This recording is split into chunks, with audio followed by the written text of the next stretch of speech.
추석 명절인데도 예배하러 오신 여러분을 보니까 밥을 먹지 않아도 배부르다 그런 생각이 듭니다. 추석 명절 기간에 친척들과 시간을 보내보신 분, 그러니까 우리 가족 말고 친척들을 봤다 하시는 분 손 한번 들어보시겠어요? 많이 다녀오셨네요. 저도 친척들을 이렇게 만났는데 명절 연휴 기간에만 2.8kg가 치는 기염을 토했습니다. 제가 그걸 보면서 아침에 너무너무 낙심이 되더라고요. 하나님, 제가 뭘 그렇게 잘못했습니까? 이런 생각도 들고. 그래서 이걸 운동하면서 빼야 되겠다. 더 건강하라는 의미로 받아들여야 되겠다라는 생각이 들었습니다. 아마 저와 같은 고난에 동참하고 계시는 분들이 계신 줄 아는데 옆 사람에게 이렇게 인사해 주시겠어요? 하나님께서는 당신의 중심을 보십니다. 한 번 더 인사해 주시겠어요? 영육간에 강건하십시오. 네. 여러분이 추석을 맞아서 맛있는 음식을 먹고 또 많이 이렇게 웃고 좋은 시간을 보냈던 것처럼 오늘 이 시간도 하나님의 가족으로서 많은 영적인 양식을 나누는 시간이 되었으면 좋겠습니다. 가슴에 손을 얹고 저를 따라해 주시겠어요? 하나님은 나를 사랑하십니다. 나는 그 사랑을 신뢰합니다. 주님은 나의 유일한 길과 진리 생명이 되십니다. 주님은 나의 유일한 길과 진리 생명이 되십니다. 나는 절대로 이전과 같지 않을 것입니다. 아멘. 추석 명절만 되면 저에게 메일이나 카톡으로 기도 제목이 많이 옵니다. 그 중에 이렇게 많은 경우에는 믿지 않는 가족들에 대한 안타까움이 있는 거예요. 허브 주보를 통해서 저희가 추석 가정 예배 메시지를 보내드리고 또 추석 설교도 찍어드리고 또 거기에 이제 찬양도 다 담아서 보내드리는데 그거를 받을 때 가족들과 함께 너무 하고 싶은데 할 수 없어서 혼자 예배드렸다는 한 청년의 사연. 가족을 위해서 기도해 주시고 가정에 예배가 세워질 수 있도록 목사님도 함께 기원해 달라는 한 권사님의 기도 제목 보면서 가슴이 먹먹해졌습니다. 크리스천들에게는 누구나 포기할 수 없는 사람들이 있는 것 같습니다. 크리스천이라면 지울 수 없는 한 영혼, 누군가에게 꼭 복음을 전하고 함께 천국에 가고 싶은 사람의 이름이 새겨져 있기 마련입니다. 크리스천의 삶이란 마치 하늘과 땅이 있다는 지평선처럼 하늘과 땅을 연결하는 그 선상에 서 있어야 하는 것이 아닌가. 하늘과 땅이 만나는 지평선처럼 하늘과 땅을 이어주고 하나님과 사람을 연결해주는 사람들, 그 사람들을 성경에서는 중보자라고 부릅니다. 성경에서 중보라는 단어는 떨어져 있는, 잘 알지 못하는 혹은 사이가 틀어져 있는 양측을 화해하게 하고 그 관계를 회복하게 하는 사람이죠. 성경은 이 중보자 중에서도 예수님께서 가장 위대하시며 본질적인 중보자라고 히브리서를 통해서 말씀하십니다. 그러므로 하나님과 사람을 연결하는 중보자로 사람들의 구원을 위해서, 그들의 회복을 위해서, 하나님과 누군가의 관계를 위해서 중보기도하는 것은 크리스천의 본질적인 사명이 아닌가 생각합니다. 그래서 이렇게 축복하고 싶습니다. 여러분이 가는 곳마다 하늘과 땅이 연결되는 역사가 있게 되기를 예수님의 이름으로 축복합니다. 여러분이 가는 곳마다 하나님과 여러분이 사랑하는 사람들이 연결되는 복음의 역사, 회복의 역사, 믿음의 역사가 일어나게 되기를 예수님의 이름으로 축복합니다. 오늘 본문은 그런 중보자가 되기 위해서 우리가 꼭 알아야 되는 메시지를 담고 있는데요. 세 가지 메시지가 이 중보자, 중보기도, 누군가의 구원을 위해 기도할 때 필요한 중요한 원리입니다. 첫 번째 메시지를 나누겠습니다. 16절에서 19절까지의 말씀을 함께 읽도록 하겠습니다. 함께 읽겠습니다. 시작. 그리고 그 사람들은 거기에서 일어나 소돔 쪽을 바라보았습니다. 아브라함은 그들을 전송하려고 그들과 함께 걸어갔습니다. 그때 여호와께서 말씀하셨습니다. 내가 지금 하려는 일을 아브라함에게 숨기겠는가? 아브라함은 분명히 크고 강한 민족이 될 것이며 땅의 모든 나라들이 그를 통해 복을 받게 될 것이다. 내가 아브라함을 선택한 것은 아브라함이 그의 자녀와 그의 집안 자손들에게 명해 여호와의 길을 지켜 의와 공의를 실천하게 하기 위한 것이다. 그리하여 나 여호와가 아브라함에게 말한 것을 그를 위해 다 이루고자 하는 것이다. 아멘. 하나님께서 또 아브라함을 찾아오셨습니다.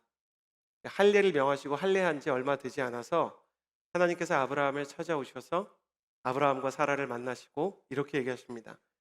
다음 해, 이듬해 이 계절에는 너희가 아이를 가지게 될 것이다. 그러니까 아브라함과 하나님이 이렇게 소파에 앉아서 이야기를 하는데 그 주방에서 달그락달그락 음식을 준비하고 있었던 사라가 그걸 듣고 웃었다, 비웃었다라고 성경이 표현해요. 그러니까 여기서 하나님의 갑분싸 정색이 나옵니다. 네가 왜 웃느냐? 그러니까 하나님이 뚜벅뚜벅 부엌으로 걸어와서 네가 왜 웃느냐 이렇게 얘기하니까 사라가 겁이 나서 전 진짜 이해합니다. 감히 하나님께 거짓말을 하죠. 제가 안 웃었습니다 이렇게 얘기합니다. 그러니까 하나님의 팩트 포킹이 시작되죠. 아니다, 네가 웃었다. 사라의 마음이 막 이렇게 막 움츠러들면서 난 이제 죽었구나 하는데 하나님께서 반드시 이 약속이 이룰 것이다. 그리고 딱 가세요. 나중에 사라가 이 사건이 얼마나 이렇게 임팩트가 있었는지 아이를 낳고요. 그 아이의 이름을 이삭이라고 지었어요. 나는 하나님을 비웃었지만 하나님은 내게 똑같은 단어인데 웃음을 찾아주셨다는 의미입니다. 저는 그 사건을 보면서 그런 생각을 하게 됩니다. 세상에 웃음이 없는 사람들은 비웃음을 선택합니다. 세상에 진짜 행복이 없는 사람들은 다른 사람들을 조롱하고 비웃습니다. 그러나 하나님께서 믿음을 주시고 은혜를 주시면 비웃던 사람들이 진짜 미소와 기쁨을 발견하게 되고 거기에 동참하게 되는 것입니다. 저는 여러분을 축복합니다. 비웃음의 세상 속에서 진짜 기쁨과 미소를 되찾는 스마일 어게인, 다시 웃을 수 있는 미소의 사람들이 되기를 예수님의 이름으로 축복합니다. 사람이 계속 밈을 만들고 다른 사람들 조롱하는 게 문화가 되지 않습니까? 그런 문화 속에서 무언가 사람들이 누군가를 깎아내리고 나 자신을 폄하하면서 살아갈 때 진짜 웃음을 줄 수 있는 역사를 우리가 꿈꿔야 한다는 것입니다. 그런데 아브라함이 그 약속을 받으면서 비웃지 않고 진지하게 잘 듣고 있는데 오늘은 찾아오신 하나님이 조금 특이한 거예요. 예전에는 하나님께서 하나님의 모습으로 나타나셨는데 말씀에서 처음으로 하나님께서 사람의 형상으로 나타나셨다고 오늘 읽은 말씀 앞쪽에 창세기 18장 앞쪽에 보면 그렇게 써 있어요. 그리고 하나님이 혼자만 오신 게 아니라 양쪽에 두 사람을 데리고 왔는데 가만히 보니까 이분들도 비범하거든요.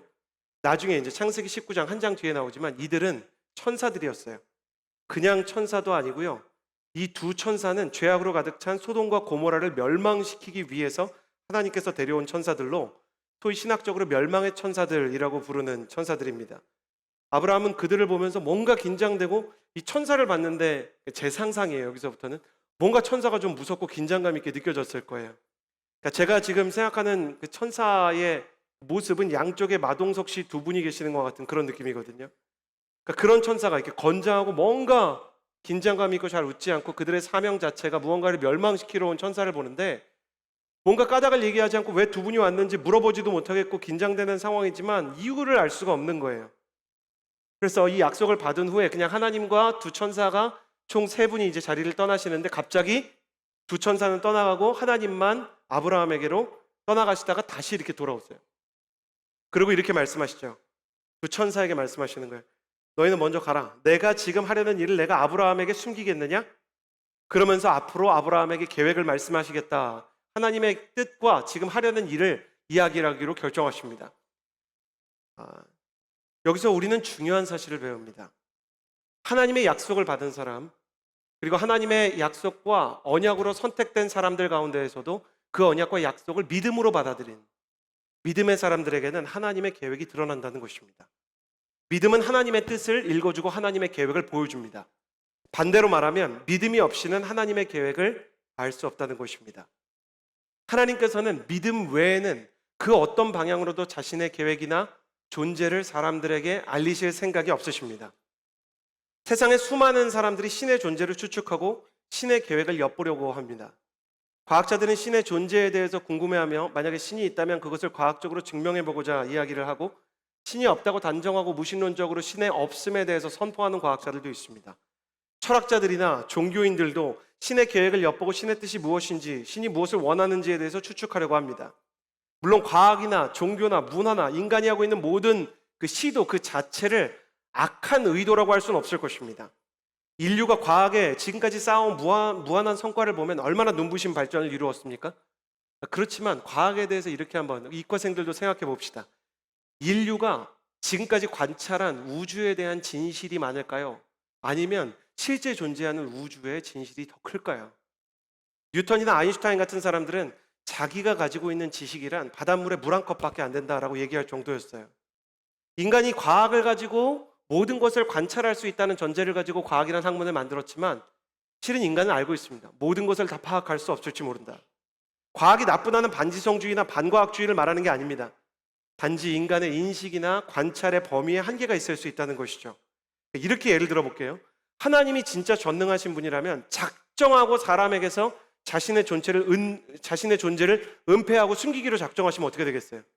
그러니까 이런 거죠. 연주나 연희야, 아빠랑 숨바꼭질 하자. 딱 20만 세, 20까지만 세는 거야. 아이들이 20을 세는 동안 제가 지하주차장으로 내려가서 제 차를 타고 부산으로 간다면, 그럼 아이들이 저를 찾겠습니까? 능력의 차이가 현격하면 작정하고 숨어있는 존재를 찾을 수가 없는 것입니다. 하나님께서 작정하고 그분의 계획을 다 감춰버리신다면 누가 그분의 계획을 짐작이나 할 수 있겠습니까? 인간과 하나님 사이에는 관찰할 수 있다라는 전제가 성립하지 않는 차원의 깊은 골이 있는 것입니다. 그렇기 때문에 사람이 하나님을 알 수 있는 유일한 길이 뭔지 아십니까? 그거는 하나님에 대해서 추측하고 관찰하고 짐작하는 게 아닙니다. 하나님께서 우리에게 찾아오시는 길만이 우리가 하나님을 만날 수 있는 길이에요.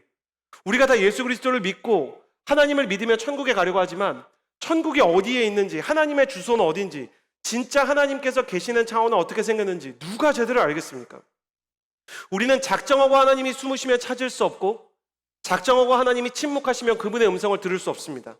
그런데도 불구하고 지금 우리가 하나님을 믿고 예수 그리스도를 믿는 이유는 무엇입니까? 하나님께서 우리를 찾아오셨기 때문입니다. 하나님의 계획에 대해서 우리가 알 수 있는 유일한 길이 뭔지 아십니까? 그분이 하나님의 계획을 말씀해 주시는 것입니다. 하나님께서 찾아와서 자신을 알려주시고 그분의 계획을 풀어주시는 것을 우리가 뭐라고 부르는지 아세요? 이걸 계시라고 부르는 거예요. 일방적으로 하나님께서 우리를 찾아와 주셔서 자신이 누구이신지 함께 살아가며 알려주시고, 일방적으로 하나님께서 말씀하셔서 그 말씀을 통해 하나님의 성품에 대해서 알게 하는 것이죠. 우리 입장에서는 인식의 한계가 있기 때문에 연준이 연희가 작정하고 도망친 저를, 제가 만약에 비행기 타고 막 홍콩을 간다든지 비행기를 타고 아프가니스탄에 가면 제 아들, 딸이 저를 찾을 수 없잖아요. 그 능력의 차이가 있기 때문에.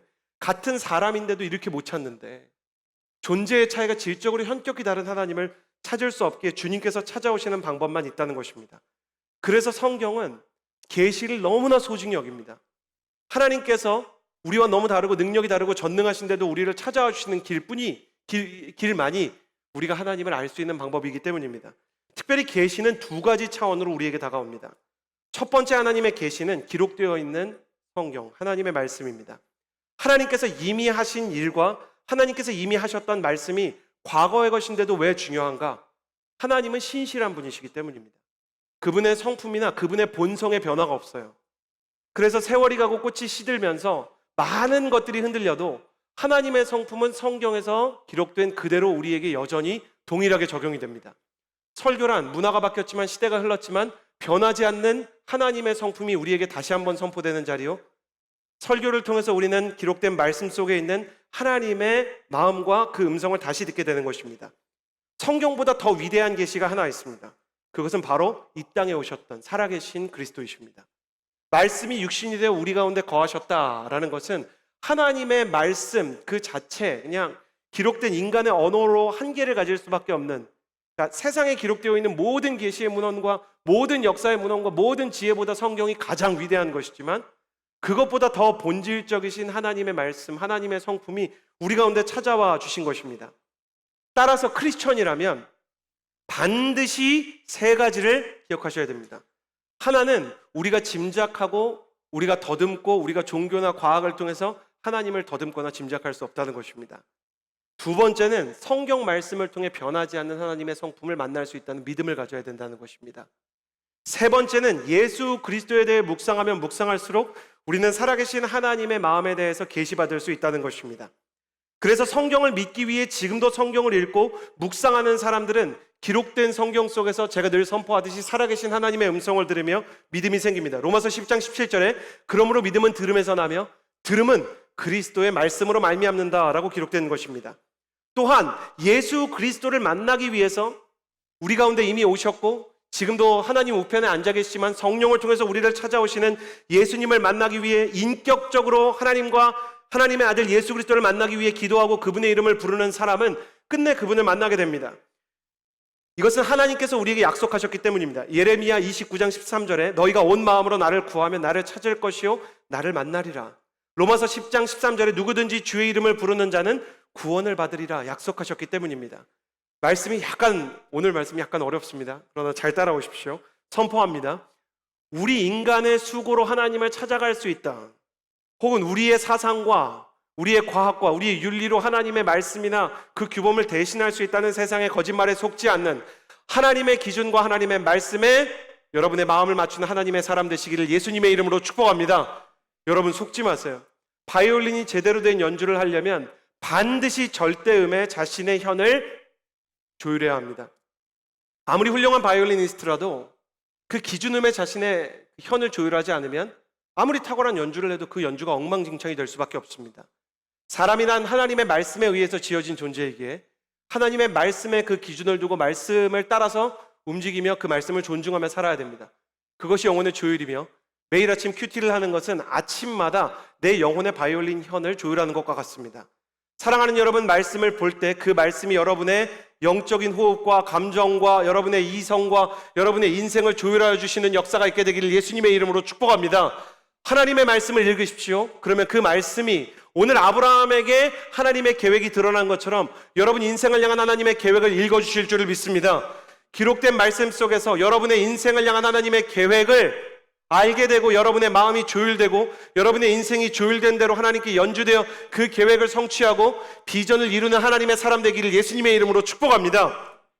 또한 여러분이 청년의 시기에 예수 그리스도와의 인격적인 만남을 위해 기도하기를 바랍니다. 심지어 아직 성경도 읽지 않고 예수님의 이름을 부르며 뜨겁게 기도하지 못해도 예배에 참여하고 설교를 듣는 동안 나도 좀 말씀이 알고 싶다. 나도 좀 기도를 좀 뜨겁게 해봤으면 좋겠다. 그런 영적인 목마름, 갈망이 조금씩 자라는 것은 이미 그 사람 안에 믿음이 시작된 것이라고 볼 수 있어요. 여러분, 영적인 갈망은 모태에 자리 잡은 태아의 첫 번째 심장 박동과 같은 것입니다. 아이의 심장이 여기서 엄마 뱃속에서 계속 뛰어도요, 이 초음파 갖다 대지 않으면 부모가 그 소리 못 듣거든요.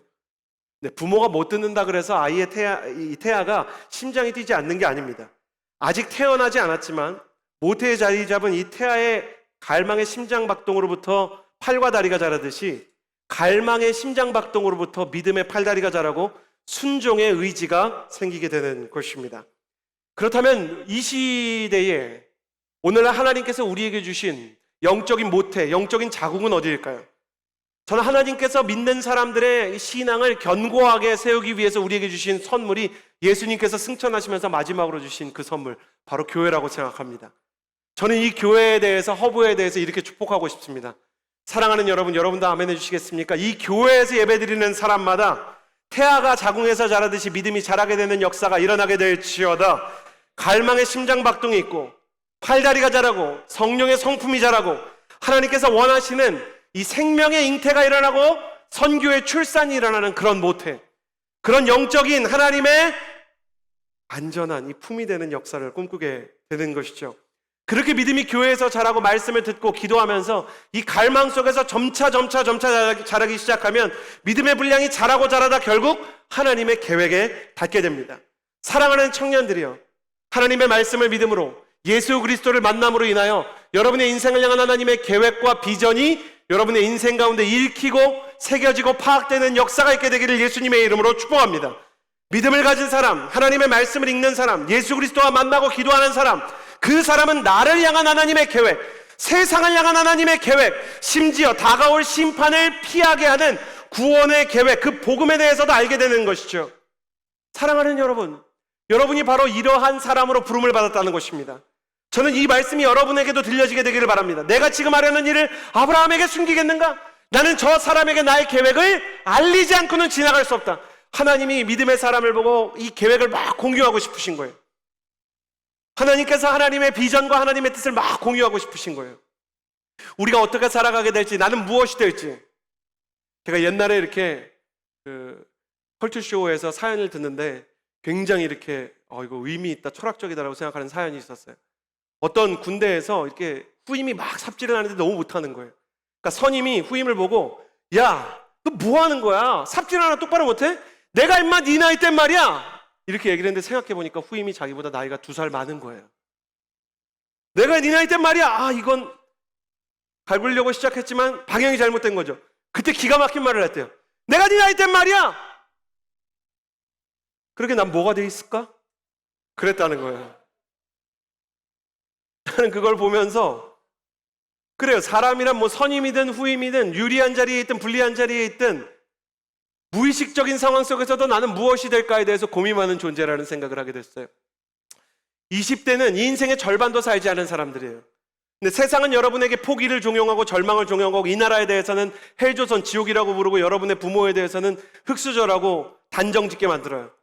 여러분, 세상의 문화는 예전부터 지금까지 미래에 대해서 부정적인 단정을 강요하는 문화였어요. 그러나 하나님께서는 부정적인 상황 속에서 꼭 하나님의 피할 길을 주시고 계획을 알려주시고 하나님의 놀라운 구원의 역사에 초청장과 같은 사람들을 부르시는 거예요. 그 사람들이 바로 저와 여러분 우리입니다. 나는 여러분을 통해서 하나님의 계획이 드러나고 하나님의 비전이 드러나고 하나님의 꿈이 성취되는 역사가 있게 될 줄을 믿습니다. 내가 하는 일을 이서진 목사한테 숨기겠느냐? 내가 하는 일을 저 MC들에게 숨기겠느냐? 내가 지금 일으킬 이 부흥의 사건들과 회복의 사건들을 내가 우리 찬양팀에게, 순장들에게, 다락방장들에게, 우리 허브에게 숨기겠느냐? 하나님께서 이렇게 말씀하셔서 우리의 영적인 눈과 귀가 열리고 하나님을 향한 놀라운 그 계획에 대해 영감이 깨게 되기를 주님의 이름으로 축복합니다. 중보기도자, 그는 누구인가? 자신에 대한, 중보하는 사람에 대한 하나님의 계획을 알게 되는 사람이라는 것입니다. 믿음은 하나님의 계획을 읽습니다. 하나님의 계획을 읽는 수준의 믿음에 이르게 될 수 있게 되기를, 그 믿음의 수준까지 성장할 때 중간중간 고비마다 포기하지 않게 되기를 예수님의 이름으로 축복합니다. 22절과 23절 두 번째 메시지입니다. 함께 읽겠습니다. 시작. 그 사람들이 그곳을 떠나 소돔을 향해 갔습니다. 그러나 아브라함은 여호와 앞에 그대로 서 있었습니다. 아브라함이 다가서면서 말했습니다. 주께서는 의인을 악인과 함께 쓸어버리시렵니까? 첫 번째, 믿음은 하나님의 계획을 읽는다. 우리가 중보를 할 때, 누군가를 구원하기 원할 때, 한 영혼을 품고 우리가 기도를 시작할 때 두 번째 알아야 되는 충격적인 사실은 이것입니다. 여러분, 저를 따라해 주시겠어요? 당신의 기도는 틀렸다. 당신의 기도는 틀렸다. 두 천사, 멸망의 천사가 소돔 쪽으로 걸어가요. 그러니까 아브라함의 마음이 막 타는 듯이 다급해집니다. 왜냐하면 지금 천사가 멸망시키러 가는 소돔은 첫 번째, 아브라함이 생각할 때도 악의 제국이에요. 이거 뭐 하나님께서 심판을 판결을 하지 않아도 될 정도로 그 도시에 대한 흉악함이 뭐 이루 말로 할 수 없을 정도로 이렇게 드러나 있는 상황이었어요. 만약에 하나님께서 우리한테 나타나셔서 북한 공산당을 내가 어떻게 할지 보고 죄인임은 심판하겠다, 그럼 우리가 의심의 여지 없이 북한 정권이 심판받겠다 이렇게 생각하지 않겠습니까? 그러니 아브라함이 소돔이 심판받겠다, 그게 예측이 되는데 거기 누가 살아요? 롯, 조카 롯이 살아요. 이 자기가 목숨처럼 사랑하는 내 조카 롯을 구해야 되겠는 거예요. 우리 박세미 전우사님이 추석을 맞아가지고 행복한 추석에 대해서 한마디로 압축을 하려고 메시지를 보냈는데 자기 조카 사진을 보냈더라고요. 자기 조카 사진을 보냈는데 조카가 얼마나 예쁘게 생겼는지, 이 조카가 만약에 이제 조카 롯이었다면 나라도 이거 구하고 싶겠다. 내 조카가 아니어도 이렇게 이 말씀을 묵상하면서 이 박세미 전도사님의 조카를 위해서 이렇게 기도를 했었어요. 어떻게 하면 이 재앙을 막아서 사랑스러운 롯을 구할 수 있을까? 아브라함은 요즘 말로 두뇌를 풀가동을 시키는 거예요. 이윽고 기도에 운을 띱니다. 주께서는 의인과 악인을 함께 쓸어버리시렵니까? 여기서 중요한 사실이 있어요. 아브라함이 이 기도가 끝날 때까지 롯은 입 밖으로도 꺼내지 않아요. 그 왜 그런지 아세요? 아브라함이 생각할 때 롯도 심판을 피할 것 같지 않아요. 그러니까 롯이 얼마나 믿음이 없고 얘가 이렇게 얼마나 계산적이고 하나님에 대해서 감이 없는 앤지를 아는 거예요. 그러니까 우리도 어떤 친척이 이렇게 소천한다 그러면 이분은 조금 이따 가셔야 되는데, 일주일이라도 한 달이라도 교회를 좀 가시다가 가야 되는데, 그런 분들이 있잖아요. 그러니까 이거 롯의 가족을 살려주십시오 이랬다가는 하나님께서 이럴 수도 있는 거예요. 그래, 롯이야말로 죄인이다 이럴까 봐. 그러니까 전략을 바꾸는 거예요. 롯보다 나은 놈은 있겠지. 아무리 소돔과 고모라라도 수만 명 중에 의인 몇 사람이 있겠지. 거기 모든 희망을 걸고 기도하기 시작하는 거예요. 이게 아브라함의 착각이자 잘못된 기도의 원인이 되었어요. 아브라함은 이 기도에서 세 가지를 착각합니다. 첫 번째, 아브라함은 하나님의 수준에 대해서 착각을 했어요. 여러분, 한번 대학 입시에 대해서 생각을 해봅시다. 우리가 어느 대학에 합격을 하려면 그 대학이 원하는 수준에 부합해야 됩니다. 고등학교 3학년이 있어요. 근데 이 친구가 너무너무 열심히 공부를 하는 거예요. 세상에 그런 대학이 있습니까? 열심히 공부했어요. 진짜 열심히 했어.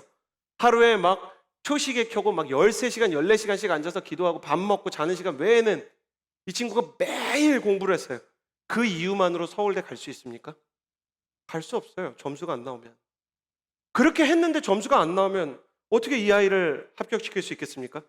제가 이 이야기를 어떤 청년이랑 하면서 하나님의 그 기준에 대한 얘기를 했더니 이 친구가 겁이 났나 봐요. 그래서 어떻게든지 천국에 가야 되겠다 이런 생각이 들었나 봐요. 그러니까 목사님 믿달라면 갈 수 있습니다. 이런 얘기 해가지고 제가 비유를 그 친구 덕분에 이게 진짜 은혜에 대해서 겸손에 대해서 창의적인 사람이 많구나 이런 생각을 했어요. 그러나 그럼 대학이 아니라 이렇게 얘기해 봅시다. 의사 면허나 항공기 조종 면허는 어떻습니까?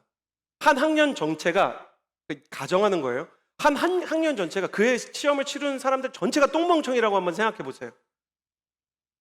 그래도 선착순으로 막 동맥이 뭔지를 구분을 못 하는데, 심장과 신장을 구분을 못 하는데 이런 사람을 의사로 수술할 수 있도록 해줘야 되겠습니까? 상대적으로, 상대평가로? 그거 안 되는 겁니다.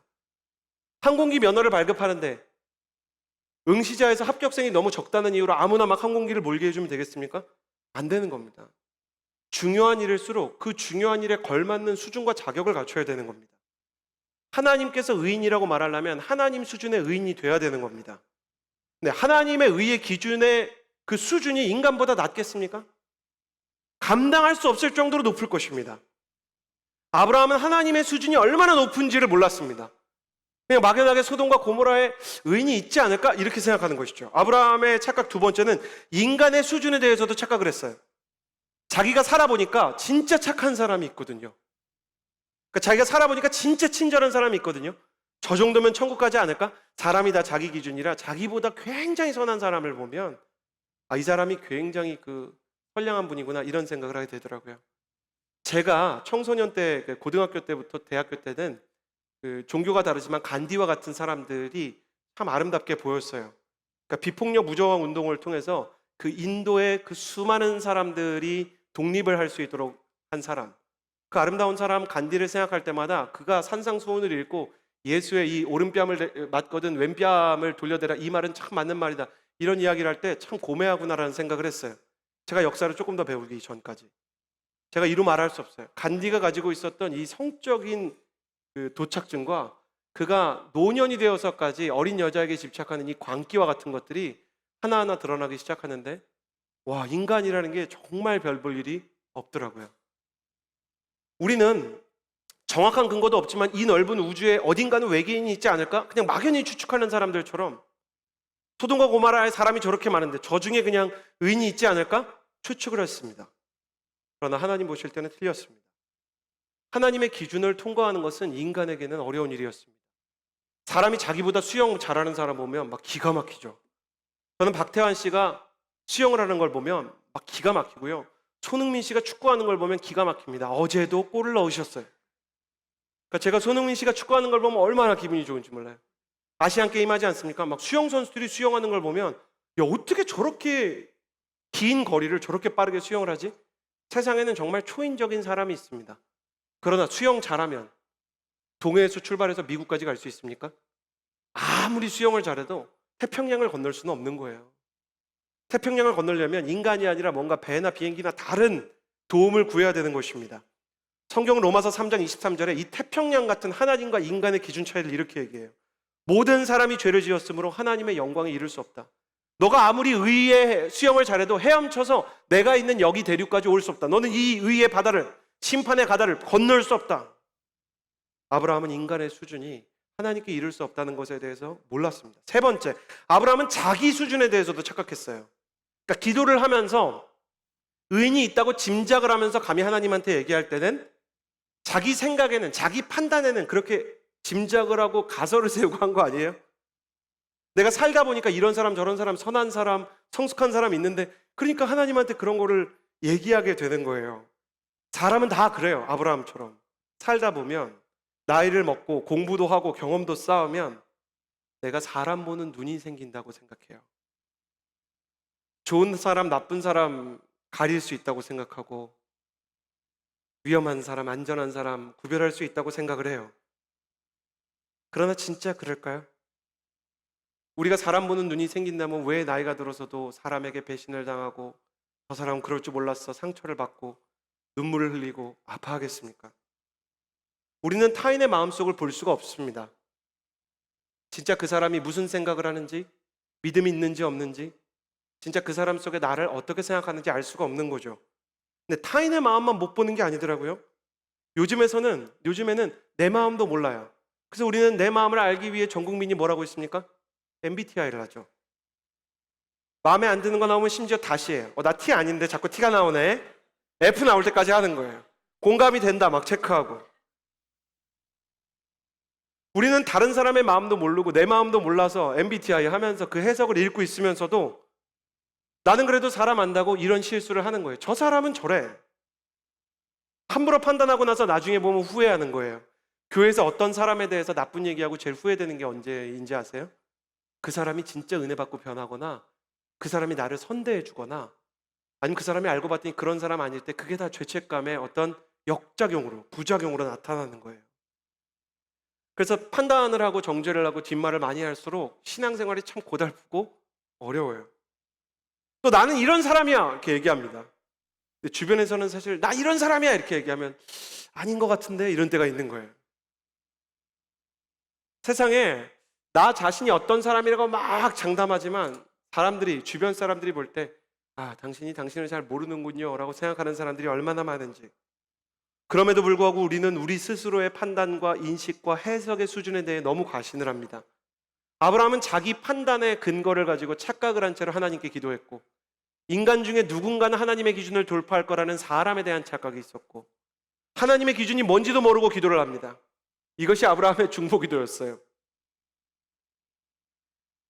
우리가 기도할 때는 어떻겠습니까? 아브라함도 기도를 하면서 이렇게 많은 실수를 하고 아브라함도 기도를 하면서 착각을 하는데, 여러분 우리 기도에는 뭐 착각이 없을까요? 이서진 목사는 목사님이니까, 목회자니까 조금 기도하면서 제대로 된 기도를 다 할까요? 제가 기도하는 그 내용들을 노트에 적어뒀는데 여러분 저 이해하시죠? 너무 창피해서 이렇게 버리는 기도들도 있어요. 이거는 기도의 방향이 잘못됐다, 이렇게 생각하면 안 된다. 그 중에 하나가 뭐냐면, 여러분 저 용서해 주세요. 하나님, 허브 공동체에 와보니 우리 청년들이 선교도 너무 좋아하고 서로 사랑도 하는데 아직 기도나 말씀에 대한 열정이 없는 것 같습니다. 하나님, 2년이 지날 때쯤에는 하나님께서 정말 기도와 말씀에 불을 붙여주십시오. 제가 왜 버렸는지 아세요? 여러분이 수백 명이 와서 그 밤마다 그 10시 기도회 하거나 원아워하고 어퍼룸하고 뭐 이럴 때 있잖아요. 그거 3개월도 안 걸렸어요. 얼마나 빨리 따라잡는지. 역시 입시 생활에서 어떻게든지 그 빠른 길을 쫓아가려고 하는 여러분의 그 숙성된 수험생의 노하우가 마치 수험생처럼 신앙생활을 하면서 저를 추격하는데, 이제는 기도 제목이 바뀌었잖아요. 이 아이들이 저를 따라잡지 못하게 하여 주옵소서. 그러니까 제가 늘 한 10걸음 정도만 앞서갈 수 있도록 저를 조금 더 빨리 달릴 수 있게 해주십시오. 조금 있으면 저 따라잡게 생겼어요. 그래가지고 이거 너무 이미 따라잡힌 것 같아요. 그래가지고 내가 다시 여러분 앞지르게 해달라고 기도 제목을 바꿨죠. 우리의 기도는 그 방향이 틀릴 수밖에 없고 인식에 착각이 있을 수밖에 없는 것이에요. 그럼 우리의 기도가 이렇게 틀리고 우리의 중보가 이렇게 오류가 있는데 어떻게 하냐 말이죠. 너무 감사한 게 뭔지 아세요? 하나님께서 아브라함의 기도를 끊고 이러셨습니까? 야, 네 기도 못 들어주겠다. 그게 말이냐 방구냐? 이게 도대체 무슨 아는 게 하나도 없어? 생각을 해봐. 너랑 나랑 계속 교제하고 아무도 여기 교제 안 했잖아. 직접 나랑 교제하는 너도 이렇게 이렇게 실수를 하는데 저 사람들이 뭐 나 알겠냐? 하나님이 이렇게 얘기하면서 야, 됐어 못 들어주겠어 이렇게 하는가? 하나님이 그렇게 안 하시는 거예요. 우리의 기도가 어긋난다 그래서 하나님께서 그 기도를 폐기 처분하지 않으시고 어떻게 하냐면 그 기도가 끝날 때까지 가만히 듣고 있으시는 거예요. 저는 명절에 아이들을 차에 태우고 이제 그 귀성을 할 때마다 정말 말인지 방구인지 모르는 질문들을 받습니다. 제 아들이 저한테 뭐라고 물어봤는지 아세요? 아빠가 허브에서 싸움 제일 잘해? 아빠는 허브에서 주먹으로 싸움하면 큰일 나. 너 모르는구나. 아빠는 웬만하면 누가 때리면 맞아야 돼. 웬만한 사람이 때리면 맞아야 돼. 큰일 나. 이거를 어떻게 설명해야 될지. 얘가 생각하는 리더라는 거는 원피스에 나오는 루피 같은 거예요. 그러니까 제가 여기서 여러분 고무고무 해가지고 막 이렇게 졸고 있으면 날리고 막 이렇게 해야 되는 거죠. 그 제 딸 연희는 무슨 질문했는지 아세요? 초등학교를 이제 곧 가야 되는 어느 2월에 제 딸이 이제 8살 되지 않았습니까? 누워서 잠을 청하는데 애가 잠을 못 자요. 고민이 있는 거예요. 얘가 뭔가 영적인 고민을 하는구나. 연희야, 너 무슨 고민 있니? 그랬더니 연희가 뭐라는지 아세요? 아빠, 내가 이제 8살이고 초등학교를 가잖아. 근데도 계속 이렇게 귀여우면 어떡하지? 제가 그걸 보는데 이걸 어떻게 얘기해야 될까? 아브라함은 세 번째 자신의 수준에 대해 착각했습니다. 그러면 제가 아이들을 차에 태우고 가다가 내려! 어디 말 같지 않은 질문이야. 아빠 허브에서 왜 싸워? 집까지 걸어와! 이렇게 합니까? 제 딸이 귀여워서 어떡하지? 거울 봐! 이렇게 합니까? 그러지 않아요. 이 아이들이 하고 있는 이야기는 제가 사랑하고 제 자녀의 이야기이기 때문에 말이 되지 않는 이야기라도 그 아이들의 이야기를 들어주는 시간을 갖는 거예요. 말 되지 않는 얘기를 들어주면 어떻게 되는지 아세요, 여러분? 부모가 아이들의 말도 안 되는 질문을 들어주고 거기에 맞장구를 쳐주기 시작하면 아이들이 부모를 믿고 자기가 가지고 있는 생각을 하나하나 풀어서 이야기하기 시작해요. 중요한 고민이 있을 때마다, 중요한 고비를 지날 때마다 하나님께서는 아브라함의 기도가 말도 안 된다는 생각을, 말도 안 되는 이야기라는 것을 알고 계셨어요. 그럼에도 불구하고 하나님은 아브라함의 기도를 사랑으로 듣고 계셨습니다. 세상에서 제일 어리석은 기도가 뭔지 아세요? 기복신앙 같은 기도일까요? 막 로또 당첨되게 해달라고? 병 낫게 해달라고? 여러분, 막 잘생긴 사람, 예쁜 사람이랑 결혼하게 해달라고 그런 기도가 제일 나쁜 걸까요? 아니, 내가 미워하는 사람 벌 주라고 하는 막 저주 같은 기도가 제일 나쁠까요? 아니에요. 제일 나쁜 기도를 알려드릴게요. 안 하는 기도가 제일 나쁜 기도예요. 내 기도의 수준이 낮고 내 기도의 방향이 틀릴 수 있다는 두려움 때문에 입을 열지 못하고 편지도 붙이지 못하는 그 기도가 제일 나쁜 기도예요.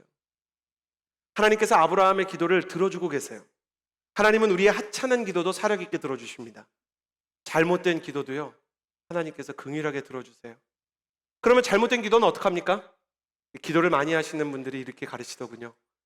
여러분, 가슴에 손을 얹고 저를 따라해 주시겠어요? 기도는 기도하면서 배우게 되어 있습니다.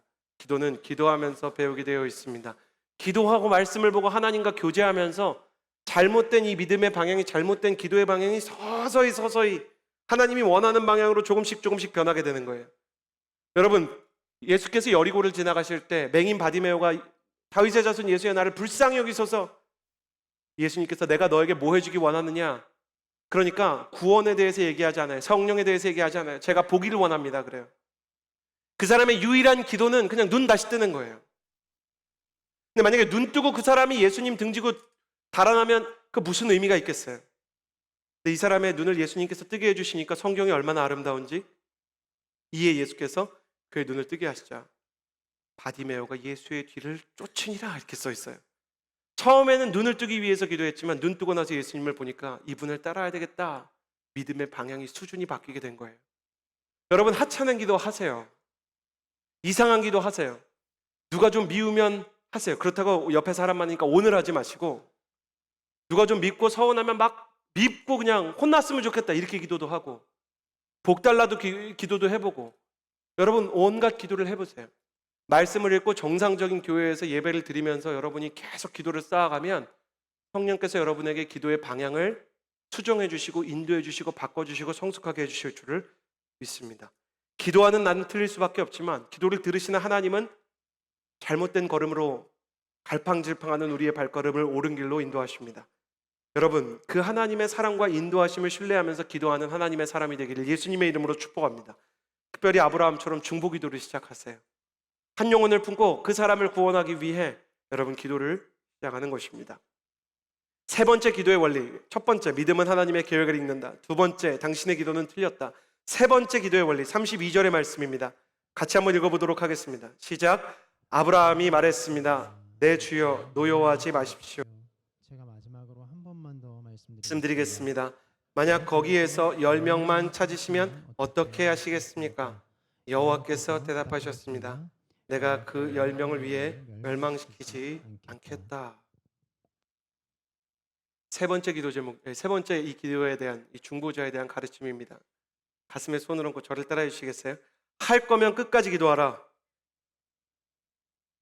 아멘. 아브라함이 기도를 합니다. 처음에는 의인 50명이 있으면 어떻게 하겠습니까? 생각해보니까 50명 너무 많아요. 상대는 악인들의 도시 소돔과 고모라예요. 그러니까 불안해요. 그러니까 일단 5명을 깎아봐요. 하나님 화내지 마세요. 5명만 깎을게요 제가. 그 45명이면 어떻게 심판하시겠습니까? 그랬더니 하나님이 너무 쿨하고 태연하게 45명이라도 내가 괜찮지. 그러니까 하나님 보니까 조금 더 가도 되겠어요. 40명은 어떻습니까? 5명 또 깎아요. 그러니까 그때마다 이제 긴장이 되죠. 왜냐하면 지금 멸망의 천사가 왔다 갔다 하는데 이게 잘못하면 지금 자기가 죽게 생겼거든요. 근데 하나님이 또 쿨하세요.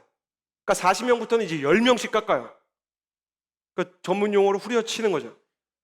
30명, 20명, 10명 쭉 내려가요. 하나님이 그때마다 내가 그 정도의 의인이 있으면 멸망시키지 않겠다 약속하시죠. 하나님의 여유에는 이유가 있었죠. 소돔과 고모라뿐만 아니라 세상에 의인이 없는데 그 중에서도 악인들이 모인 소돔과 고모라에 의인이 없다는 것을 하나님께서는 이미 아셨기 때문이에요. 소돔과 고모라는 어떤 곳인가? 여행객들이 지나가면 남자고 여자고 가리지 않고 성범죄를 저지르던 곳이에요. 동성이든 이성이든 가리지 않고 밤새도록 겁탈을 하던 도시가 소돔과 고모라고, 거기에 모든 마을 사람들이 한 마음으로 범죄를 저지르던 곳이에요. 우리로 치면 산정마을이나 혹은 저기 뭐 약탈민족 바이킹 같은 혹은 해적 같은 그런 도시인 거예요. 결국 악인들의 도시 소돔과 고모라는 하나님의 불로 심판을 받게 됩니다. 아브라함의 기도는 응답되지 않은 셈입니다. 소돔과 고모라에 저 멀리 불이 떨어지는 모습을 아브라함이 보는 장면을 한번 상상해 보십시오. 진짜 내 기도가 잘못됐구나. 큰일 났구나. 내가 뭔가 하나님한테 잘못된 얘기를 했구나. 어쩐지 하나님이 여유가 있으셨고, 내가 기도하는데 이게 뭔가 불안했는데 이걸 어떻게 한단 말인가? 롯은 어떻게 됐을까? 그때 놀라운 일이 일어나요. 무슨 일이 일어났을까요? 천사들이 조카 롯과 그 가족을 피신시켜 주셨다는 소식을 듣게 된 것입니다. 아브라함은 그때 양가 감정, 양 끝에 있는 모순된 감정을 느껴요. 소돔과 고모라를 바라보면서 심판하시는 하나님에 대한 경외와 두려움을 느꼈고, 동시에 그 심판 속에서 롯을 구해주신 하나님께 깊은 감격의 눈물이 흘렀어요. 두려움의 눈물이 흐르고 감격의 눈물이 흐르고, 아브라함이 경험했던 그것이 바로 우리가 마지막 날에 경험할 감정이에요. 주님께서 정말 모든 사람들을 심판하시고 전 지구가 사실 소돔과 고모라였다고 얘기하실 거예요. 이 인류의 모든 역사와 인류가 가지고 있었던 모든 생각들이 잘못됐던 심판이 일어날 것이에요. 그런데 주님께서 예수 그리스도를 믿었던 나를 구원하실 뿐만 아니라 내가 복음을 전했던 그 사람들까지 구하게 하시는 모습을 보고 우리가 무엇을 느끼겠습니까? 제가 아브라함의 기도를 보면서 너무 감동적인 것은, 아브라함은 기도를 하면서 차마 롯과 그 가족을 살려달라라는 말을 끝내 꺼내지 못했어요. 내가 사랑하는 족하고 너무 내 눈에는 예쁜 롯이지만 절대 의인이라고는 할 수 없는 그런 아이라는 것을 알기 때문에 염치 없게 하나님 앞에 그 아이만을 살려달라고 말할 수가 없었던 것이죠. 그러나 하나님께서는 아브라함의 마음을 다 알고 계셨어요. 천사들을 통해 멸망시키기 직전에 롯을 피신시키셨어요. 하나님은 아브라함이 말하지 않았던 무언의 기도를 들어주신 것입니다. 하나님은 사실 아브라함이 지금 하고 있는 이 소돔과 고모라에 대한 기도는 응답되지 않을 거라는 걸 아셨지만, 그 기도 이면에 있는 더 깊숙한 내용들, 더 깊은 소원들을 알고 계셨어요. 여러분 알고 계십니까? 하나님께서 나보다 나의 소원과 나의 마음을 더 잘 아십니다. 그래서 이와 같이 성령도 우리의 연약함을 도우시나니 우리는 마땅히 빌 바를 알지 못하나 오직 성령이 말할 수 없는 탄식으로 우리를 위하여 친히 간구하신다는 그 말이 우리의 소망이 되고 희망이 되는 것입니다. 성령께서 내 마음과 나의 소원과 내게 가장 필요한 것을 아시기 때문에 너희 중에 누구든지 자녀에게 좋은 것을 주시지 않겠느냐? 자녀에게 구하는 자에게 성령을 주시지 않겠느냐? 말씀하신 하나님이십니다. 그 하나님이시기 때문에 우리에게 필요한 것을 우리보다 더 잘 아시고, 주기도문에 그냥 압축해서 일용한 양식이라고 말씀하셨지만 우리에게 필요한 것들을 아시는 주님께서 우리의 기도의 본심을 다 아신다는 것입니다. 우리가 속담입니다. 비속어 아니니까 이해해 주세요. 개떡같이 기도해도요, 주님이 찰떡같이 다 알아들으세요. 뭘 얘기하고 싶으신지를 아는 것이죠. 우리가 기도할 때 하나님은 우리의 말을 듣지 않으십니다. 하나님은 우리의 본심을 들으십니다. 하나님께서 우리의 본심을 들으신다는 사실이 얼마나 큰 위로가 되는지 하나님께서 우리의 마음을 헤아리신다는 것에 대해 감동을 하게 됩니다. 그런데 아브라함의 중보기도의 전반적으로 이 거대한 착각 속에서도요, 하나님께서 그 기도를 들으시고 흐뭇해하시고 또 아브라함을 기뻐하셔서 성경에 기록해 놓은 이유가 있습니다. 딱 하나, 전반적으로 아브라함이 이 거대한 착각 속에서 기도를 하는데 아브라함의 기도가 하나님의 마음에 합한 부분이 있었는데, 그게 뭐냐면 한 사람을 살리기 위해 죽음을 각오한 채 하나님 앞에 섰다는 것입니다. 지금 멸망의 천사가 죄인들을 다 죽여요. 그러니까 아브라함이 자기도 불안한 거예요. 자기가 알거든요. 하나님 앞에서 자기가 얼마나 죄인이고 자기가 얼마나 부족한지를 알지 않습니까? 저는 이런 상상을 해봤어요. 하나님께서 정말 내 앞에 나타나면 내가 누군가를 위해서 중보기도 할 수 있을까? 그거 진짜 사극에 나오는 것처럼 될 것 같아요. 통촉하여 주시옵소서, 죽여주시옵소서, 할 말이 없을 것 같아요. 근데 아브라함은 그 하나님의 임재에 그 두려움을 이겨내는 거예요. 여러분, 임재라는 단어, 구약의 쉐카이너라는 단어는 무게라는 뜻이에요. 하나님이 가시는 곳마다 정말 높은 차원의 중력처럼 이 사람을 짓누르는 경외의 그 감각이 있다는 거예요. 근데 아브라함이 그 경외의 그 중력을 뚫고 자신이 죽음을 각오한 채 간청을 하는 거예요. 50명에서 숫자를 줄여갈 때마다 하나님 앞에 이 겸손한 상태로 몸을 움츠리면서 덜덜 떨면서 간청을 합니다. 제가 비록 먼지와 재와 같은 존재에 불과하지만 조금만 줄여주십시오. 노여워하지 마십시오. 제가 감히 주께 말씀드리고자 합니다. 조금만 줄여주십시오. 마지막으로 한 번만 더 말씀드리겠습니다. 5명이라도 괜찮겠습니까? 막 이런 얘기를 하면서 하나님과 막 줄다리기를 하는 거예요. 이미 심판의 의지를 가진 하나님 앞에서 그분의 멸망의 천사가 돌아다니는데도 목숨 걸고 물러서지 않는 거예요. 왜 그런가? 반드시 구해야 되는 영혼이 있는 성도는 물러설 수가 없습니다. 제가 이렇게 한 번은 차를 타고 이렇게 가는데 뒤에서 이렇게 약간 SUV 차량이, 제가 당시에 이제 조금 그 세단을 타고 낮은 차를 타고 있었는데 이게 제 차를 받아가지고 차가 정말 도로에서 뱅글뱅글 도는 영화처럼 그런 사고가 났던 적이 있어요. 근데 그 상황에서요, 기도가 나오더라고요. 진짜 이렇게 뭐라 그러죠? 그 주마등이라 그럽니까? 이게 풍경이 이렇게 서서히 흘러가는데 제가 기도를 뭘 했냐? 하나님, 내 가족들 하나님께 맡겨드립니다. 주님께서 인도해 주시고 지켜주시옵소서. 그 기도가 나오는 거예요. 그러니까 눈을 감아도 잊을 수 없는, 눈을 감아도 지워지지 않는, 반드시 구해야 하는 영혼이 있는 성도가 그 기도를 멈출 수도 물러설 수도 없다는 것을 그때 알았어요. 이렇게 한 사람을 위해 심판을 각오한 중보자의 모습 속에서 우리는 아브라함의 등 뒤로 예수 그리스도의 그림자를 봅니다. 거대한 소돔과 고모라처럼 의인 하나 없이 죄를 쌓아가는 사람들과 세상의 모습을 보시고 세상을 이처럼 사랑하셔서 이 세상에 오셔서 구원의 길을 여시고 하나님 앞에서 우리를 위해 중보하시는 예수님, 하늘과 땅을 연결하는 그 하나님의 중보자이자 영적인 지평선 같이 사셨던 그분은 우리를 결코 포기할 수 없어서 우리를 위해 기도하시고 우리를 위해 중보하시는 중보자, 영원한 중보자가 되셨다고 합니다. 저와 여러분은 무엇인지 아십니까? 롯입니다. 하나님에게 포기할 수 없는 롯이 바로 저와 여러분인 거예요. 예수님께서는 하늘과 땅을 연결하기 위해 십자가를 지시고 하나님의 심판을 대신 받으셨습니다.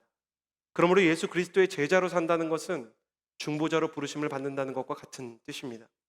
니콜라스 윈턴이라는 사람이 있습니다. 1차 세계대전이 끝나고 독일에서 나치가 집권한 이후에 유대인들을 탄압하자 유대인들은 집과 재산을 잃고 난민이 되어버립니다. 난민 캠프는 유럽 각지에 있었지만 그 환경과 처우가 끔찍했고 특히 어린아이들이 영양실조에 걸리거나 이 면역력을 잃어버린 채로 병들고 굶주려 있었습니다. 29세 윈터는 20대였음에도 불구하고 아이들을 구조할 계획을 세웁니다. 영국의 승인을 받아서 그는 프라하에서 기차로 아이들을 수송하기 시작했고 이 아이들을 669명이나 구출해서 영국에 입양시켜서 안전한 환경에서 살게 합니다. 자기 자식이 생떼같이 자기 품에 있었으면 좋겠지만 부모들은 자기 자식이 살아남게 하기 위해서 자신이 양육권을 포기할 생각이 없음에도 불구하고 영국으로 입양을 보내는 일에 동의를 하고 보내게 되었습니다.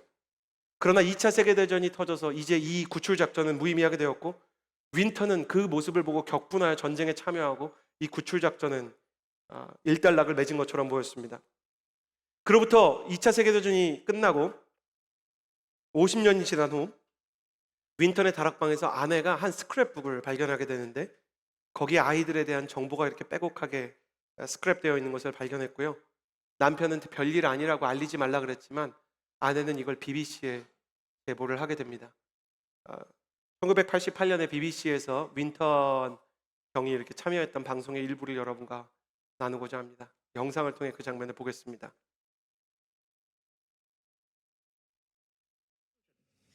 This is his scrapbook. Back here is the list of 윈턴의 all the 책이죠. children. 아이들의 정보가 써 This is 있습니다. Vera Diamond. Now, Vera Gissing. We did find her name on his list. Vera Gissing is with us here tonight. Hello, Vera. And I should tell you that you are actually sitting next to Nicholas Winton. 서로 모르는 상태였어요. 예고 없이 몰래 카메라를 한 겁니다.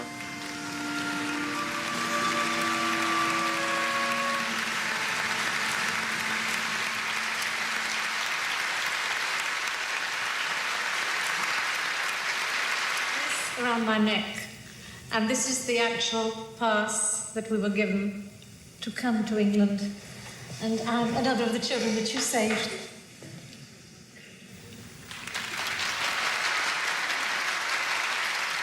Can I ask, is there anyone in our audience tonight who owes their life to Nicholas Winton? If so, could you stand up, please?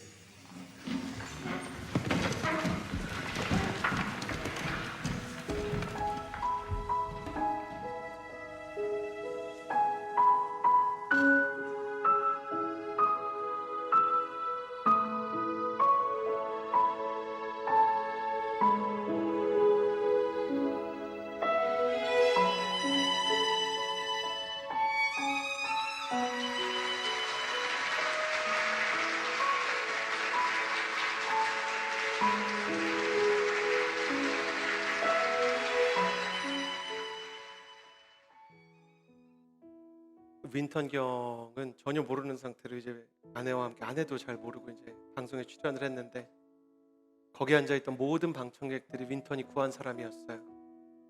제가 이 장면을 이렇게 우연히 보게 됐을 때 저는 마지막 날에 대해서 생각했어요. 사도 바울은 자신이 복음을 전해서 예수 그리스도를 믿고 구원받은 사람들이 곧 자기의 면류관이라 그랬습니다. 우리가 천국에 가면 깜짝 놀랄 거예요.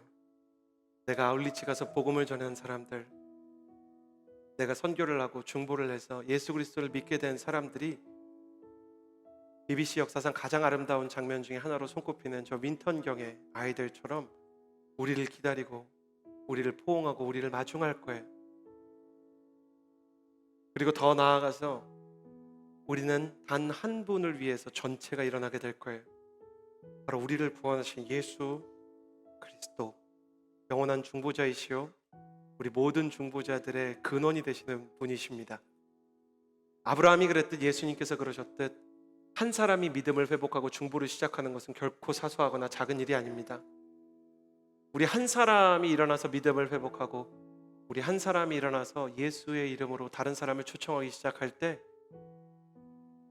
669명의 아이들이 50년 만에 6,000명의 대가족이 되었던 것처럼 우리의 작은 섬김과 아울리치를 통해 수많은 사람이 살아나게 되는 것입니다. 그러므로 하늘과 땅을 연결하는 중보자로 사는 것은 크리스천의 가장 큰 영예요, 가장 큰 사명입니다. 믿지 않는 가족들을 위해 기도하는 것, 그리고 믿지 않는 사람들에게 복음을 전하는 것이 하늘과 땅을 연결하는 중보이며, 예수 그리스도를 알지 못하는 이들을 위해 기도하며 중보 기도를 시작하는 것도 중보자의 일입니다. 복음을 전하러 아울리치로 가서 그들에게 복음을 전하고 그들을 위해 기도하는 것도 중보자의 선교이며, 믿음이 흔들리는 순원들의 영혼을 붙잡아주기 위해 순장으로 헌신하는 것도 중보자로 양을 돌보는 일에 참여하는 것입니다. 당신은 중보자입니까? 당신에게는 중보자로서 품고 기도하고 돌보는 한 영혼이 있습니까? 삶의 마지막 결승선을 향해 갈수록 나의 중보를 받은 사람들만 영광으로 남게 될 것입니다. 우리가 천국에 가서 그 중보 기도의 열매들을 보고 우리를 위해 중보하신 예수님을 만나서 우리가 예수님의 품에서 엉엉 엉겨 울며 그분의 중보를 노래하며 찬양하는 날이 올 때까지 우리 역시 그분과 중보 사역을 함께 나누어 지었으면 좋겠습니다. 이 시간 우리는 영원한 중보자이신 예수 그리스도를 기념하는 마음으로 함께 사도신경으로 주님을 향한 믿음을 고백하고 예수님께서 십자가를 지셔서 중보를 완성하기 전날 밤 치르셨던 성찬에 참여하도록 하겠습니다. 함께 사도신경을 믿음으로 고백하도록 하겠습니다. 시작. 나는 전능하신 아버지 하나님 천지의 창조주를 믿습니다. 나는 그의 유일한 아들 우리 주 예수 그리스도를 믿습니다. 그는 성령으로 잉태되어 동정녀 마리아에게서 나시고 본디오 빌라도에게 고난을 받아 십자가에 못 박혀 죽으시고 장사된 지 사흘 만에 죽은 자 가운데서 다시 살아나셨으며 하늘에 오르시어 전능하신 하나님 우편에 앉아 계시다가 거기로부터 살아있는 자와 죽은 자를 심판하러 오십니다. 나는 성령을 믿으며 거룩한 공교회와 성도의 교제와 죄를 용서받는 것과 몸의 부활과 영생을 믿습니다. 아멘. 영원한 중보자가 되신 예수 그리스도께서는 본인만 이 중보의 사역을 홀로 감당하는 것이 아니라 그분의 마음과 그분의 사랑과 복음을 가지고 함께 나아가 하늘과 땅을 연결할 사람들을 지금도 찾고 계십니다. 오늘 우리가 함께 나누는 이 떡과 잔은 예수 그리스도의 중보의 사역에 함께 참여하며 그 중보의 사람으로 쓰임받기 위해 예수 그리스도의 보혈로 깨끗하게 되는 시간입니다. 믿음으로 이 예식에 참여할 때 십자가와 중보의 능력이 우리 가운데 함께 임할 줄을 믿습니다. 다 함께 찬양하면서요 손으로 떡을 받으시도록 하겠습니다.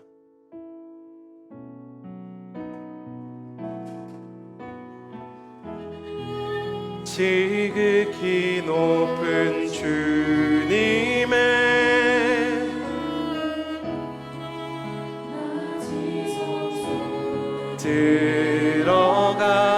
들어갑니다. 세상의 신을 벗고서 그 보좌 앞에 엎드리리. 내 주를 향한 사랑과 그 신뢰가 사그러져 갈 때 하늘로부터 이곳에 장막이 덮이네. 이곳을 덮으소서. 이곳을 덮으소서. 이곳을 비추소서. 내 안에 무너졌던 모든 소망 다 회복하리니. 이곳을 지나소서.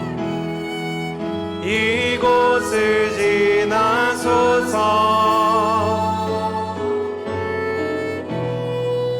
이곳을 만지소서. 내 안에 죽어가는 모든 예배 다 살아나리라. 하늘과 땅을 이어주는 중보자로 살기를 원하지만 복음을 전하고 죽어가는 사람들을 살리고 믿지 않는 내 가족을 위해, 아니 믿어도 하나님과의 관계가 깨어진 내 가족을 위해 기도하기를 원하지만 나의 믿음 하나 건사할 수 없는 연약하고 방전된 지친 나의 영혼을 주님 불쌍히 여겨 주옵소서.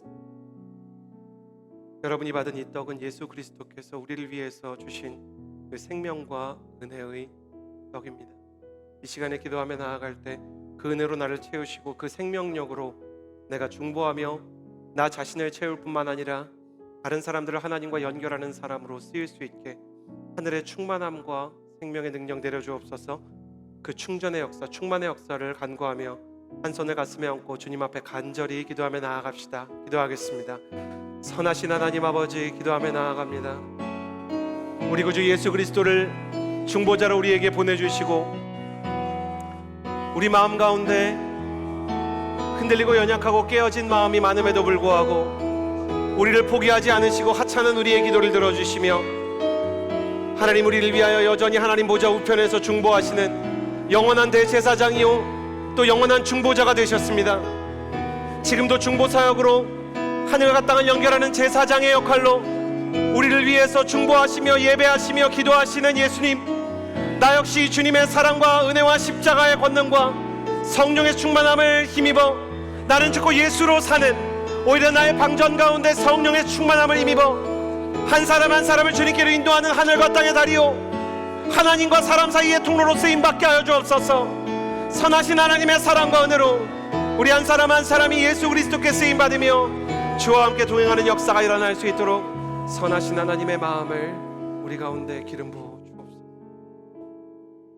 생명의 떡이신 예수 그리스도의 몸을 우리가 먹음으로 우리가 예수 그리스도의 생명력과 충만하심과 은혜 역시 회복하며 충전하기를 원하오니, 그래서 우리를 채워주시며 우리를 일으켜 주셔서 예수님과 같이 하늘과 땅을 연결하는 사람이 되게 하여 주옵소서.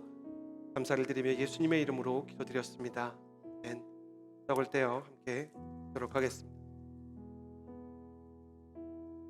주께서 잡히시던 밤에 빵을 들어 감사하시고 떼시면서 이렇게 약속하셨습니다. 이것은 너희를 위해서 주는 내 몸이니 이 애를 향해 나를 기념하라 말씀하셨습니다. 계속해서 찬양하시면서 예수 그리스도의 보혈을 상징하는 잔을 받도록 하겠습니다.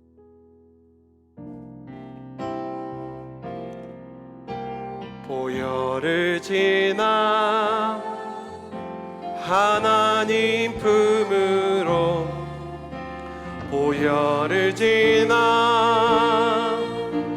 아버지 품으로, 보혈을 지나 하나님 품으로 한 걸음씩 나가네. 존귀한 주 보혈이 내 영을 새롭게 하시네. 존귀한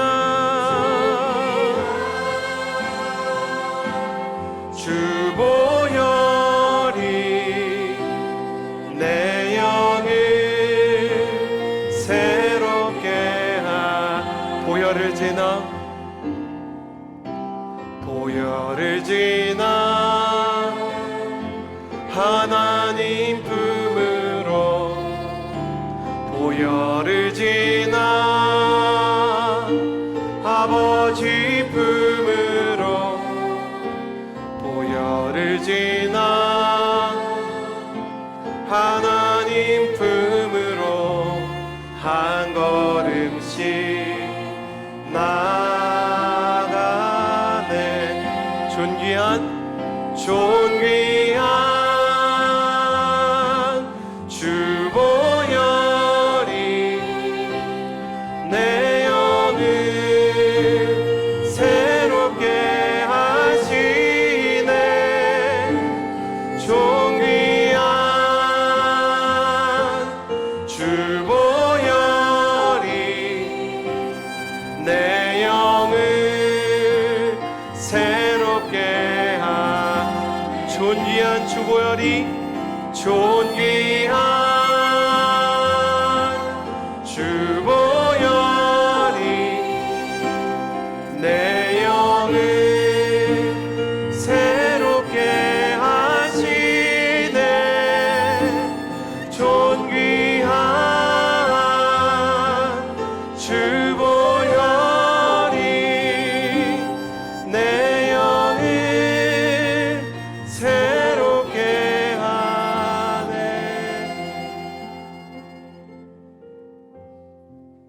예수 그리스도께서 식후에 또한 잔을 가지고 말씀하셨습니다. 이 잔은 내 피로 세운 새 언약이니 이 애를 행해 마실 때마다 나를 기념하라. 우리가 받은 이 작은 잔 안에 십자가에서 흘리신 예수 그리스도의 보혈을 상징하는 언약의 잔이 있습니다.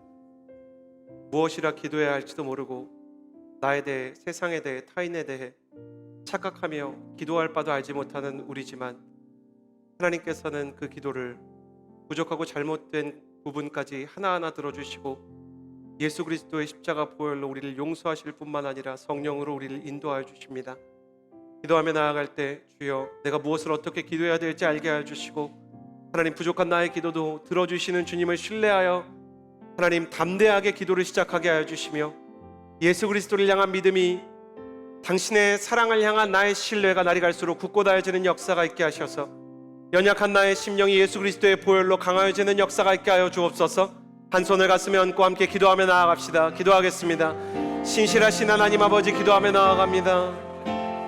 하나님, 우리의 마음 가운데 예수 그리스도의 그 사랑과 예수 그리스도의 그 보혈이 하나님 온전히 임할 수 있도록 도와주시고 그 사랑의 언약으로 말미암아 한 사람 한 사람이 예수 그리스도의 그 보혈로 인해 연약하고 틀어지고 잘못된 기도의 방향이 수정되고 하나님, 때로는 하나님 보시기에 정말 근거가 없고 부족한 기도임에도 불구하고 내 기도를 들어주시는 주님을 신뢰하며 하나님께 담대히 나아가는 청년들이 될 수 있게 하여 주옵소서. 나의 기도가 잘못되었는데도 부족한 믿음인데도 나의 찬양과 예배가 연약한데도 나를 불쌍히 여겨주시고 나와 동행하여 주시는 하나님께 감사를 드립니다.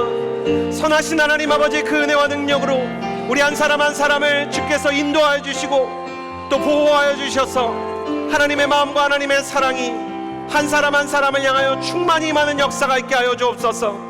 새롭게 하여 주시고 주님, 우리의 마음을 주님께서 견고하게 하여 주옵소서. 하나님, 흔들리지 않으며 예수 그리스도의 보혈로 말미암아 새 힘을 얻게 하여 주옵소서. 하나님, 나의 기도를 선하게, 나의 기도를 온전하게 이끌어 주시고 하나님, 다른 일을 위하여 하는 나의 중보기도가 하나님 나의 인식의 오리와 나의 착각에 근거한 것이라 할지라도 주님을 향한 나의 진심만은, 주님 그 영혼을 향한 나의 사랑만은 연약해도 하나님 안에 작게나마 존재하오니 주님께서 우리를 불쌍히 여겨 그 기도의 응답과 은혜를 더하여 주옵소서. 좋으신 하나님, 감사합니다. 우리가 예수 그리스도의 그 잔을 들고 이 언약의 잔에 참여할 때 우리 안에 있는 모든 연약함이 벗겨지고 죄와 모든 허물이 용서받는 은혜가 있게 하여 주시고 십자가의 모든 은혜로 말미암아 잘못된 부족한 착각에 기반한 나의 기도도 조금씩 성숙해가는 역사가 있게 하여 주옵소서. 감사를 드리며 예수님의 이름으로 기도드렸습니다. 아멘. 잔에 참여하겠습니다. 마지막으로 기도할 때 다 함께 일어나서 기도합시다. 살아계신 하나님 아버지, 하나님의 계획을 아는 자, 하나님의 계획을 들었던 아브라함처럼 쓰임을 받기를 원합니다. 우리 가족을 위해서 기도할 때 하나님의 계획을 알고 기도하게 하여 주옵소서.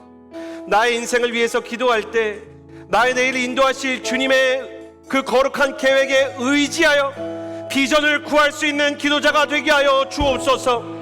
나라와 인족을 위해서 기도할 때 어떻게 기도하면 정밀하게 그 기도가 인도될 수 있을지 깨달을 수 있도록 우둔한 나의 마음과 미천한 나의 머리를 주께서 안수함으로 변화시켜 주옵소서. 하나님의 계획을 알고 하나님의 계획에 동참하는 기도의 사람이요 비전의 사람으로 쓰임받을 수 있도록 주님, 나를 당신의 계획 안으로 초청하여 주옵소서. 그 계획에 합당한 믿음을 가질 수 있도록 말씀에 대한, 예수 그리스도에 대한 믿음을 불어넣어 주옵소서. 말씀에 대한, 예수님에 대한 믿음을 구하며 두 손을 하늘로 향하여 들고 주여 한번 부르짖고 기도합니다. 주여!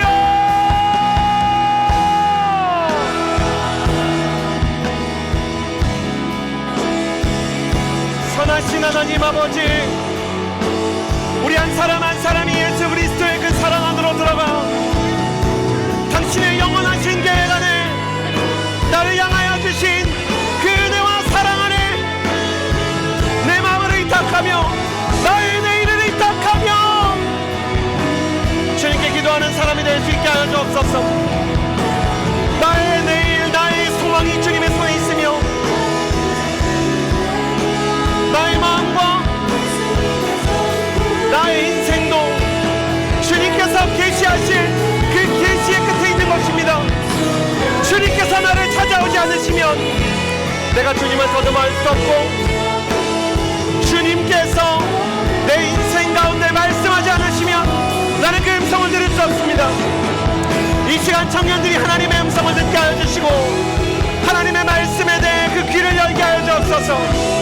교회가 하나님의 말씀을 향한 모태가 되게 하여 주시고 예배가 예수 그리스도와의 만남의 장이 되게 하여 주옵소서. 갈망의 심장박동에서 태아가 시신경과 청각을 가지게 되듯이 주님 이곳에서 많은 청년들이 예수 그리스도의 말씀에 대해 길을 열고 예수 그리스도의 임재에 대해 눈을 뜨게 하여 주옵소서. 하나님의 꿈이 나의 비전이 되고 예수님의 성품이 내 안에 흘러들어오는 역사가 있을 수 있도록 선하신 주님 도와주옵소서. 성령 하나님 임하여 주시며 말씀하여 주소서. 하나님 위한 사람 한 사람을 도와주시고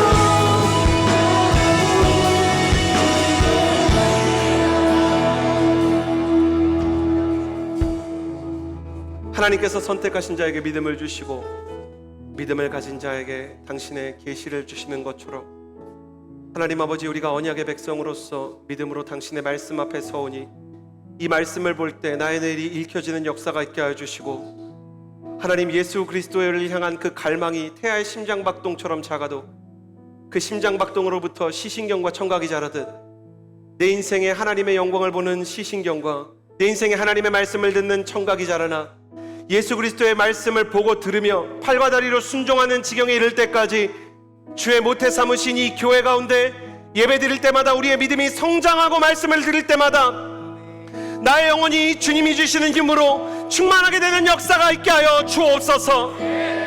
하나님, 우리의 믿음이 자랄수록 하나님의 계획을 알게 하사 나를 향한 하나님의 비전을 알게 하여 주시고 우리 가정을 위한 기도의 제목이 무엇인지 정확히 알게 하여 주시고 나라의 강령력을 변화시키는 하나님의 지도자들이 일어나게 하여 주옵소서.